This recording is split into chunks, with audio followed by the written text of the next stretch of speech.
पाकिस्तान और दुनिया भर में उर्दू समझने और बोलने वालों को आगा शेख सरवर का सलाम। नाज़रीन किराम, पाकिस्तान की तारीख में जितना बड़ा बुरान एक नौजवान लेकर आया, तारीख ने ये नहीं देखा। बड़े बड़े बुर्ज गिराने वाले घर में बैठकर चाय पीते रहे, लेकिन एक शख्स बलोचिस्तान में बुर्जों को उल्टाता रहा और कहता रहा जो मेरा हक है मैं लूंगा। मैं इस वक्त सद्दाम साहब के साथ मौजूद हूँ। सद्दाम साहब, ये बताइएगा कि आज अवाम की ये मोहब्बत, अवाम का ये खुलूस आपके साथ है, लेकिन जो मैंडेट था, अवाम ने जो मोहब्बत दी थी, आप पे उम्मीद की थी, वो आपसे छीन लिया गया। क्या होगा अब आने वाले वक्त में? आने वाले वक्त में इंशाल्लाह बेहतर होगा, क्योंकि हमारा लीडर जो है वो डटा हुआ है और हमारे लीडर की तरह जो इस कौम के नौजवान है वो इमरान खान के साथ डटे हुए हैं।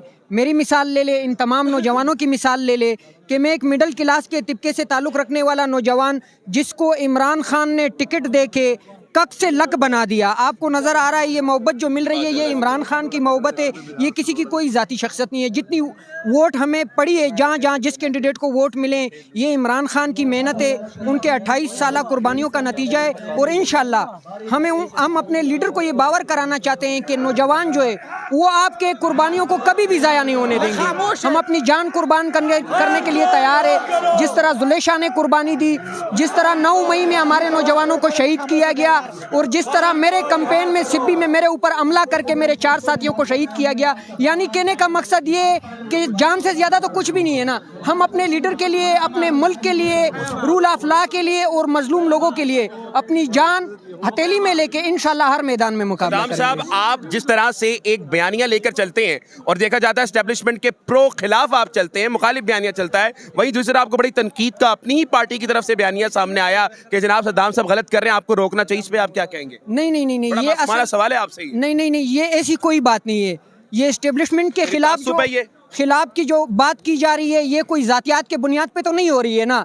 इस मुल्क का असल मुहिब वतन वही शख्स है जो असल मसले को मसला कहे, जहाँ से मसला हो उस जगह को टारगेट करे। क्योंकि जो कर रहा है, अगर हम उसके ऊपर बात नहीं करेंगे तो हमारे मसाइल कैसे हल होंगे? किसी भी मसले को हल करने के लिए सबसे पहले 100% उसके ऊपर तहकीक के साथ सच्चाई बयान होनी चाहिए। अगर किसी को ये लगता है कि सद्दाम झूठ बोल रहा है या गलत बयानी से काम ले रहा है, तो मेरी तरफ से सबको चैलेंज है। वो इदारों में से हो, वो सियासी जमातों में से हो, वो सहाफ़ी बरादरी में से हो, मैं आप लोगों के साथ मिल बैठ कर बात करने के लिए तैयार हूँ। आप लोग मुझे कायल करें, गलत साबित करें, तो मैं आप लोगों को तस्लीम करूँगा। वगरना जो सच्चाई है ना, वो झूठों, वो एक शेर है, वो मुझे ठीक से याद नहीं, कि बनावट के उससे सच्चाई नहीं छुप सकती है ना बनावट के फूलों से वो खुशबू आ सकती है। तो ये सच्चाई है, सच्चाई को कोई नहीं जुटला सकता है। आपके ऊपर 3 बड़े एलिगेशन में जरा जल्दी रिपीट कर देता हूँ, वक्त बड़ा कम है। आप पे जो बड़े साफी आलम बरदार, उन्होंने ये लगाया कि एक तो आप इदारों के खिलाफ लोगों को भड़काते हैं, झूठा प्रोपेगेंडा आवाम के सामने लेके आते हैं, और इमरान खान की पार्टी को हाईजैक करने निकले। अब ये बयानिए, ये 3 बड़े बयान बनाए गए सोशल मीडिया पे इस वक्त। इदारा किसी शख्स का नाम नहीं है, न इदारा किसी फिरौन और यजीद का नाम है, न इदारा किसी जालिम अपराध और जालिम सोच का नाम है। इदारे में पूरे कौम के नौजवान हैं, मेरे अपने इलाके से हैं। इदारे पे हम फख्र करते हैं, लेकिन इदारे में जो जालिम और जाबिर है, जो 75 सालों से इस कौम को आगे बढ़ने नहीं दे रहे, जो आज़ाद खर्चा पॉलिसी बनाने नहीं दे रहे, जो आज़ाद माशी पॉलिसी बनाने नहीं दे रहे, उनके हम खिलाफ थे, हम हैं, खिलाफ रहेंगे, चाहे वो कुछ भी करें। सर, वो तो ये बातें भी करते हैं कि सद्दाम हुसैन साहब सिर्फ भड़का नहीं रहे, वो सिर्फ और सिर्फ अवाम को गलत शऊर नहीं दे रहे, वो दहशतगर्दी की तरफ लेकर जा रहे। इतने खतरनाक बयानात का आप कैसे सामना करेंगे? माजी में हमने देखे जिन पे इल्जामात लगे, या तो पाबंद सलासल हुए हैं या उनकी जान को कोई खतरा हुआ है। अल्लाह आपकी लंबी जिंदगी करे, मेरी दुआ है आपको, आप असासा है मुल्क का, लेकिन आपको नहीं लगता आप आग से खेल रहे हैं? इनको खौफ इस चीज़ से, क्योंकि ये हमें पहाड़ों पे धकेलना चाहते हैं और हम सियासी जमहूरी तरीके से इनके साथ जंग जारी रखना चाहते हैं। इनको खौफ इस चीज़ से कि पहले हम इनको बदनाम करते थे कि बलूचिस्तान गद्दार है। बलूचिस्तान गद्दार नहीं है, बलूचिस्तान पढ़ा लिखा है, उसका नौजवान रूल ऑफ लॉ के साथ है, उसका नौजवान जो है वो जमहूरी सियासी मुजाहिमत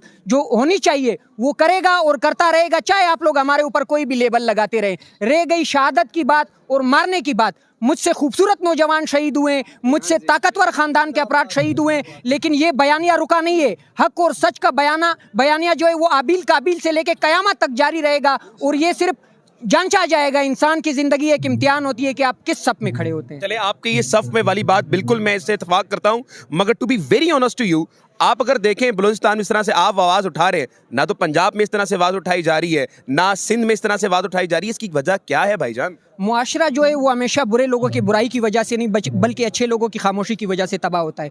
आज हमारी तबाही की सबसे बड़ी वजह ये भी है कि हम खामोश रहते हैं। हमें खामोश नहीं रहना चाहिए। इन्होंने पहले वो कहते हैं ना, अंग्रेज़ की एक पॉलिसी है डिवाइड एंड रूल। इस मुल्क में डिवाइड एंड रूल की पॉलिसी इन्होंने बनाई हुई है। उसके तहत बलूचिस्तान को अलग कर दिया कि ये बलूचिस्तानी है, पंजाब को अलग कर दिया ये पंजाबी है, खैबर पख्तूनख्वा सिंध इस तरह में आपस में तकसीम किया हुआ था। वाहिद इमरान खान है जिसने वापस इस मुल्क को, इस कौम को फूलों का एक गुलदस्ता बनाने की कोशिश की है। और ये इस फूल को दोबारा अपने ताकत के नशे में, अपने बूटों के तले रोनने के चक्कर में हम आपको रोनने नहीं देंगे। इस फूल को हम इसी तरह एक साथ रख के आपको बताएंगे कि ये मुल्क जो है ये अवाम का मुल्क है। इसके इदारे का फैसला, इसका फैसला भी इस्टेब्लिश अवाम करेगी, इसके असम्बली का फैसला भी इस्टेब्लिश अवाम करेगी, इस मुल्क के लीडरशिप का फैसला भी इस्टेब्लिश जो करना है वो अवाम ने करना है। कोई मुल्क भी जो है वो किसी इदारे का नाम नहीं होता है। रियासत जो है वो किसी शख्स का नाम नहीं होता है। रियासत कोई यूनिट का नाम नहीं होता है। रियासत अवाम होती है और अवाम फैसला करेगी कि ये रियासत किसने चलानी है, जिस तरह 8 फरवरी को फैसला किया। नमाज कहती हैं कि जनाब ये रियासत सिर्फ हमारी है,